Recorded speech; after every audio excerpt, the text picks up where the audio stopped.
বুধবারের বিক্ষোভ কর্মসূচি স্থগিত করেছে সচিবালয়ের কর্মকর্তা কর্মচারী সংযুক্ত পরিষদের নেতারা। সরকারি চাকরি সংশোধনী অধ্যাদেশ বাতিলের সমস্যা সমাধানে প্রধান উপদেষ্টাকে পদক্ষেপ নেওয়ার আহ্বান জানান আন্দোলনকারীরা।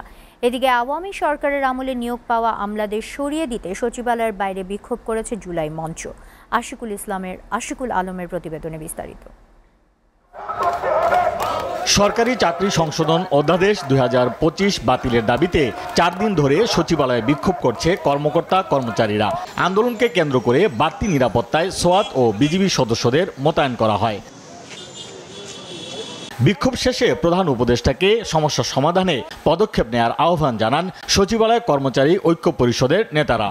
মাননীয় প্রধান উপদেষ্টা সহ উপদেষ্টা পরিষদের সকল সদস্যের কাছে এবং সচিব মহোদয়ের কাছে আমরা বিনীত অনুরোধ করেছি যে আপনারা আমাদের এই দাবি বাস্তবায়ন করলেও আপনাদের কোনো লাভ নাই, বরঞ্চ এটা কী হবে, এই আইনটা যদি, এই অধ্যাদেশটা যদি আপনারা রেখে যান তাহলে কি হবে, এই অসাধু কিছু কর্মকর্তা এটাকে অপপ্রয়োগ করবে। ছাত্র জনতার যে রক্তাক্ত সংগ্রাম, তার কারণে আজকে সচিবালয়ে আপনারাও আসতে পারছেন, আমরা কথা বলতে পারছি।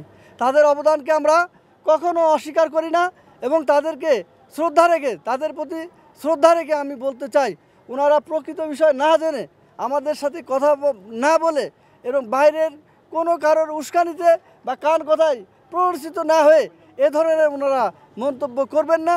আন্দোলনে একাত্মতা ঘোষণা করে সরকারি বৈষম্য বিরোধী কর্মচারী ঐক্য ফোরামের সভাপতি এবিএম আব্দুস সাত্তার বলেন, আওয়ামী দোসরদের শীর্ষ পদ থেকে অপসারণ করতে হবে।